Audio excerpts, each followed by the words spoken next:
దేశంలో మతతత్వ రాజకీయాలకు ఆద్యం పోస్తున్న భారతీయ జనతా పార్టీని గద్దె దింపేందుకు రాష్ట్రంలో నిరంకుశ పాలన సాగిస్తున్న వైఎస్ఆర్ కాంగ్రెస్ పార్టీని ఇంటికి పంపేందుకు గాను 138 ఏళ్ల చరిత్ర కలిగిన కాంగ్రెస్ పార్టీ ఆధ్వర్యంలో ఆ పార్టీ సీనియర్ నాయకుల బృందం జిల్లా పర్యటనలు సాగిస్తున్నట్లు మాజీ కేంద్ర మంత్రి జేడీ శీలం వెల్లడించారు. కాకినాడ జిల్లా కాంగ్రెస్ పార్టీ కార్యాలయంలో సోమవారం దళిత గిరిజన బీసీ మైనార్టీ ప్రజా సంఘాలు అంబేద్కర్ వాదులు ఆమ్ ఆద్మీ పార్టీ వంటి భావ సారూప్యత కలిగిన వ్యక్తులతో సమాలోచన కార్యక్రమాన్ని నిర్వహించారు. ఈ సందర్భంగా కేంద్ర మాజీ మంత్రి జేడీ శీలం మాట్లాడుతూ వైసీపీ అరాచక పాలనలో ప్రజలు అనేక ఇబ్బందులకు గురవుతున్నారని అన్నారు. ఆంధ్రప్రదేశ్ రాష్ట్ర రాజకీయాల్లో రానున్న ఎన్నికలకు సంబంధించి కాంగ్రెస్ పార్టీ కీలక పాత్ర పోషిస్తుందని తెలిపారు. మధ్యతరగతి పేద ప్రజల అవసరాలను తీర్చగలిగే శక్తి కాంగ్రెస్ పార్టీకి మాత్రమే ఉందన్న సత్యాన్ని ప్రజలు గ్రహించారని, ఈ దిశగానే కేరళ, తెలంగాణ రాష్ట్రాల్లో కాంగ్రెస్ పార్టీ అధికారం చేజిక్కించుకుందని తెలిపారు. ప్రస్తుతం రాష్ట్రంలో కాంగ్రెస్ పార్టీకి విజయ అవకాశాలు పుష్కలంగా ఉన్నాయని, దీనికి మరింత బలం చోటు చేసుకునే విధంగా షర్మిల చేరిక కార్యకర్తలకు మరింత ఆత్మస్థైర్యాన్ని ఇచ్చిందని తెలిపారు. ఈ కార్యక్రమంలో కాంగ్రెస్ పార్టీ రాష్ట్ర ప్రధాన కార్యదర్శి ఆకుల వెంకటరమణ, కాకినాడ నియోజకవర్గ Congress party incharge Kola Prasad Varma, city president Datla Gandhiraju, రాష్ట్ర ఎస్సీసెల్ అధ్యక్షులు శంకర్, పిసిసి ఉపాధ్యక్షులు కొరిమి విజయ్ కుమార్, కాకినాడ జిల్లా ఎస్సీసెల్ చైర్మన్ సూర్యప్రకాష్, పోతురాజు తదితరులు పాల్గొన్నారు. మొత్తం ప్రజా సంఘాలు, అంబేద్కర్ వాదులు, రాజ్యాంగం ఈ దేశంలో ఉండాలి, ప్రజాస్వామ్యం ఈ దేశంలో ఉండాలి, అదేవిధంగా పౌర హక్కులు కాపాడాలి అనేటువంటి భావస్వరూపం ఉన్నటువంటి అనేకమైన పొలిటికల్ పార్టీస్, సిపిఐ, సిపిఎం, మిగతా చిన్న చిన్న పార్టీలు, ఆమ్ ఆద్మీ పార్టీ, అదేవిధంగా బీజేపీకి విధేయతగా ఉన్నటువంటి ప్రాంతీయ పార్టీల ఆలోచనకు వ్యతిరేకంగా ఒక కూటమిని ఏర్పాటు చేయాలి అనేటువంటి ఉద్దేశంతో మేమంతా టూర్ చేస్తున్నాం. చాలా సక్సెస్ఫుల్గా ఉంది. ఈరోజు కూడా అన్ని వర్గాల నుండి అన్ని చెప్పినటువంటి అంశాల వారీగా వారందరూ కూడా ఈరోజు రావడం జరిగింది కాకినాడలో. ముఖ్యంగా బీజేపీ 9.5 సంవత్సరాలు అక్కడ పాలన చేస్తుంది. మరి 5 సంవత్సరాలు టీడీపీ పరిపాలించారు, 4.5 సంవత్సరాలు జగన్మోహన్ రెడ్డి గారి పాలన జరుగుతూ ఉంది. వీళ్ళు ముగ్గురు కలిసి ఎందుకు ఆంధ్రప్రదేశ్కు ప్రత్యేక హోదా సాధించలేకపోయారు అనేటువంటిది ఒక ప్రశ్న. రెండోది, పోలవరం ప్రాజెక్టు ఎందుకు నిర్మాణం చేయలేకపోయారు.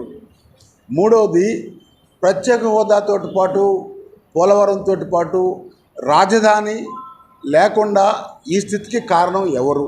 3.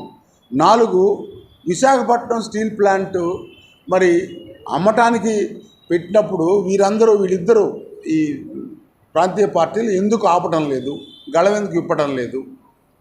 5వది, మరి రాయలసీమ ప్రాంతానికి మరి నార్త్ కోస్టల్ ప్రాంతానికి స్పెషల్ ప్యాకేజ్ ఏమైంది. తర్వాత దళితులు, క్రైస్తవులు ఓటు వేశారు ఇక్కడ వైసీపీకి ఎక్కువగా, అందరికీ తెలుసు. ఏమైంది వారి పరిస్థితి. అదేవిధంగా బీసీలు, మరి ఆదివాసీలు అందరూ కూడా కలిసి ఒక కూటమిగా ఏర్పడి మరి సెంటర్లో ఏ రకంగా, కేంద్రంలో మరి బీజేపీకి వ్యతిరేకంగా ఇండియా కూటమి ఏర్పడుతుందో దానికి సమాంతరంగా ఆంధ్రప్రదేశ్లో కూడా ఒక కూటమి ఏర్పాటు చేసేటువంటి ప్రయత్నంలో ఇక్కడ సమాలోచనలు జరుపుతూ ఉన్నాం. మీ సలహాలు ఇవ్వండి, ఎంతవరకు కాంగ్రెస్కు సపోర్ట్గా నిలుస్తారు. మళ్ళీ పునర్వైభవం రాబోతుంది. చాలామంది కాంగ్రెస్లో చేరాలని కోరుకుంటున్నారు. ఎవరైతే కాంగ్రెస్లో సేవ చేసి ప్రజాదరణ పొంది గౌరవాన్ని సంపాదించుకొని కొన్ని కారణాల వల్ల బయటకు వేరే పార్టీలకు వెళ్ళారో వారందరినీ సగౌరవంగా, మీకు అక్కడ ఇబ్బందిగా ఉంటే రండి, దయచేసి కాంగ్రెస్లో చేరండి, కాంగ్రెస్ని బలపరచండి. కాంగ్రెస్ తప్పకుండా మళ్ళా రెట్టింపు సంఖ్యతో రేపు అసెంబ్లీలో, పార్లమెంట్లో మరి ప్రాతినిధ్యం పొందబోతుంది. ఒకటి మాత్రం గ్యారంటీ, కాంగ్రెస్ గాలి వీస్తుంది, మొదలైంది. మేము కాంగ్రెస్ బలాన్ని పెంచుకోవడానికి ఈ టూర్ చేస్తూ ఉన్నాం. తప్పనిసరిగా రేపు జరిగే ఉద్దేశపూర్వకంగా పథక రచన చేసి హత్యలకు పాల్పడుతున్న ఆర్ఎంపీ డాక్టర్ పెనుమల ప్రసాద్పై చర్యలు తీసుకోవాలని డైరీ ఫార్మ్ సెంటర్కు చెందిన గుర్రం రాజేశ్వరి సోమవారం జిల్లా కలెక్టర్కు వినతి పత్రం అందజేశారు. ఈ సందర్భంగా ఆమె మాట్లాడుతూ ఇటీవల డైరీ ఫామ్ లో పెనుమాల ప్రసాద్ అనే వ్యక్తిపై జిల్లా కలెక్టర్ కు జిల్లా వైద్య ఆరోగ్య శాఖ అధికారికి ఫిర్యాదు చేయడం జరిగిందని తెలిపారు. ఆర్ఎంపీ డాక్టర్ గా వైద్యం చేస్తూ డబ్బున్న కుటుంబాలను టార్గెట్ చేసుకుని ఆ ఇంటిలోని ఆడవాళ్లను మచ్చిక చేసుకుని మగవాళ్ల ప్రాణాలు తీసి అనంతరం ఆ కుటుంబాలను చిన్నాభిన్నం చేసి ఆస్తులను దోచేస్తున్నాడని ఆమె ఆరోపించారు. తన సోదరుడు గుడితూరి మునేశ్వరరావు 2020 సంవత్సరం జూలై 31న ఇతని తప్పుడు వైద్యంతో ప్రాణాలు కోల్పోయినట్లు ఆరోపించారు. అనంతరం మునీశ్వరరావు భార్యను లొంగదీసుకుని ఆస్తులను కాజేయడానికి ప్రయత్నం చేస్తున్నట్లు ఆమె ఫిర్యాదు చేశారు. నేను ఈ మధ్యకాలంలో ఆర్ఎంపీ పెరుమల ప్రసాద్ చేతిలో చనిపోయిన సిస్టర్ నేనండి. అయితే అతను మెయిన్ ఏంటంటే ఆర్ఎంపీ అనే వయసు పేరుతో ఉంటూ ఎంతోమందిని చంపివేస్తూ ఆ యొక్క ఆడవాళ్ళతో అతను అక్రమ సంబంధాలు పెట్టుకుంటూ మత్తు పదార్థాలు అమ్ముతూ ఆయన మొత్తం దందాగిరి సెటిల్మెంట్ చేస్తూ ఈ యొక్క డబ్బు సంపాదనతో అక్కడ సెటిల్మెంట్ బయటకు రానివ్వకుండా మేము ఇంతకుముందు కూడా 22వ తారీఖు కూడా మేము పెట్టామండి. 2022లో కూడా మేము కేసు పెట్టాము ఈయన మీద. అప్పుడు కూడా కేసు తీసుకోవాలని జరగలేదండి ఆయన మీద అండి. కేసు అంటే పెట్టనవ్వట్లేదు. డబ్బులు ఇలాగ అక్రమంగా సంపాదిస్తూ డబ్బుతో ఏది కూడా రానివ్వకుండా ఆయన అక్కడికి మాఫీ చేసేయడం జరుగుతుందండి. ఇలా ఎంతమందిని చంపేస్తాడండి. ఇలా ఎంతమందిని చంపేస్తే కేసు పెట్టడం జరుగుతుందండి ఆయన మీద అండి. ఇలా ఎన్ని కుటుంబాలు పాడైపోవాలండి, ఇలా ఎన్ని జీవితాలు పాడైపోవాలండి ఆయన మీద కేసు పెట్టాలంటేనండి. ఏది అతని మీద కేసు పెట్టాలని అది అరెస్ట్ చేయాలని మేము కోరుతున్నామండి. ఎన్నో జీవితాలు ఈరోజు ఎంతో చిన్నబిడ్డల జీవితాలు నాశనం అయిపోయినాయండి ఎంతోమంది. ఎందుకంటే ఈయన ఆడ మగ కూడా జరిగింది. డైరీ ఫామ్ సెంటర్లో సత్యవేన ఆవిడందండి. ఆవిడతో కలిసి ఇతను ఆడ మగ తెలుసుకుంటూ డబ్బు సంపాదిస్తూ ఆవిడ కూడా ఎందుకంటే ఎంతోమంది చిన్నపిల్లల జీవితాలని అక్కడ చిదివేయడం జరుగుతుందండి. వీళ్ళిద్దరూ చేస్తున్న ఆయన ఆవిడ కూడానండి మా ఒక్క అన్నయ్య గారు భార్య ఆవిడ ఇతనితో సంబంధం పెట్టుకుంటూ కలిసి చేస్తాం. ఆవిడ ఆర్ఎంపీ డాక్టర్, ఇతను ఆర్ఎంపీ డాక్టర్ అండి. కాబట్టి ఇది ఏదేమైనా సరే మీరు అక్కడ ఆ ఒక దందాగిరి ఆ గోండాగిరి మీరు అక్కడ తప్పనిసరిగా మీరు అరెస్ట్ చేయాలని మేము కోరుతున్నామండి. వాళ్ళకి మాత్రం మీరు మాకు మాత్రం న్యాయం చేయాలి. చనిపోయిన వారికి ఆత్మలు శాంతి కలగాలని మేము కోరుకుంటున్నామండి.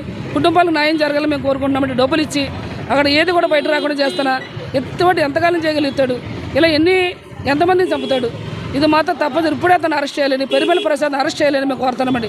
తప్పనిసరి ఇప్పుడే అరెస్ట్ చేయాలండి. కలెక్టర్ గారి దగ్గరికి వెళ్ళామండి. వెళ్ళి కాయంతం ఇచ్చామండి. ఇలాగ మాకు ఇలాగ చేయడం జరిగింది. అయితే మేము చూస్తామా, మేము అరెస్ట్ చేస్తామని కూడా చెప్పడం జరిగిందండి. మేము వెళ్ళి వచ్చామండి ఇప్పుడండి. పిఠాపురం నియోజకవర్గం బహుజన సమాజ్ పార్టీ ఎమ్మెల్యే అభ్యర్థిగా తనను ఎంపిక చేయడం ఎంతో ఆనందంగా ఉందని బీఎస్పీ ఇన్ఛార్జ్ కండవల్లి లోవరాజ్ అన్నారు. ఈ సందర్భంగా ఏర్పాటు చేసిన మీడియా సమావేశంలో ఆయన మాట్లాడుతూ ఇప్పుడు ఉన్న పార్టీలో ప్రజలకు అండగా ఏ ఒక్క పార్టీ కూడా పనిచేయడం లేదని, వాటన్నిటికీ ప్రత్యామ్నాయంగా ప్రజల యొక్క కష్టాలను అర్థం చేసుకుని పోరాడే ఒకే ఒక పార్టీ బహుజన సమావేశ పార్టీ అని ఆయన అన్నారు. గతంలో టీడీపీ, వైఎస్ఆర్సీపీలో పనిచేశానని, వారి నుండి ప్రజలకు ఎటువంటి సంక్షేమం అందకపోవడంలో బహుజన్ సమాజ్ పార్టీలో జాయిన్ అయినట్లు తెలిపారు. తనకు సీట్ కేటాయించిన బహుజన్ సమాజ్ పార్టీ రాష్ట్ర అధ్యక్షులు పరంజ్యోతికి కృతజ్ఞతలు తెలియజేశారు. మొన్న 6వ తారీఖుని మా బహుజన్ సమాజ్ పార్టీ రాష్ట్ర అధ్యక్షులు వారు పక్కా పరంజ్యోతి గారు ఆయన ఆదేశాల మేరకు మా పిఠాపురం నియోజకవర్గాన్ని ఇక్కడ వెనకబడ్డ వర్గాలను ముందుకు తీసుకురావాలి. ఈ మనువాది పార్టీలు వచ్చి ఎలాగున్న వాళ్ళని అలాగే వదిలేసి వాళ్ళు ఇష్టం వచ్చినట్టు ఇచ్చేస్తున్నారనే ఒక ఆలోచనతో బహుజన్ సమాజ్ పార్టీ ఈ రాష్ట్రంలో 175 నియోజకవర్గాల్లో కూడా క్యాండిడేట్లని నియమించడం జరిగింది. మొన్న 6వ తారీఖుని ఫస్ట్ విడత 50 సీట్లు అనౌన్స్ చేశారు. అందులో పిఠాపురం నియోజకవర్గం నుంచి నన్ను కూడా అనౌన్స్ చేశారని చెప్పేసి ఆయనకి జైబీలు తెలియజేసుకుంటూ ఉన్నాను. ఏ రకంగా జనాలు ఇబ్బంది పడుతున్నారు అనేది ప్రతి ఒక్కరికి తెలుసు. ఏమీ అనలేక చాలా బాధలు పడుతూ ఉన్నారు. ఇవాళ అంగన్వాడీ టీచర్లు రోడ్డు మీద పడి తిండి తెప్పలు లేకుండా పిల్లల్ని జల్లల్ని అందరిని వదిలేసి మగుళ్ళుగా ఇంటికాడ వదిలేసి ఆ రోడ్డు మీద దొరుకుతూ కూర్చున్నారు. ఎందుకనంటే ఏళ్ళ ఒక్క ఇచ్చే తప్పుడు భరోసాలు ఏమిచ్చారు, నీకు ఎంత ఇస్తాను అంటున్నారు. కానీ వాళ్ళ సరైన రాజ్యాంగబద్ధంగా గౌరవమైన యాసనిస్తే ఆ రోడ్డు ఎక్కరని చెప్పేసి ఈ మీడియా మిత్రుల ద్వారా తెలియజేసుకుంటున్నాను. మళ్ళీ ఇప్పుడు చంద్రబాబు నాయుడు గారు వచ్చి మీకంటా నేను ఎక్కువిస్తాను, మళ్ళీ మనకు చుట్టూ తిరిగి మా వెనకాలకు రండి అంటున్నారు. ఇకపై అది చెల్లదని చెప్పేసి బహుజన్ సమాజ్ పార్టీ పిఠాపురం నియోజకవర్గంలో పేదలకి, అణగారిన వర్గాలకి బహుజన్ సమాజ్ పార్టీ అంటే ఓన్లీ బహుజనులు అంటే ఎవరో వెనకబడ్డ వర్గాల ప్రతి ఒక్కడు కూడా బహుజనులు అని చెప్పేసి సభముఖంగా తెలియజేసుకుంటూ ఉన్నాను.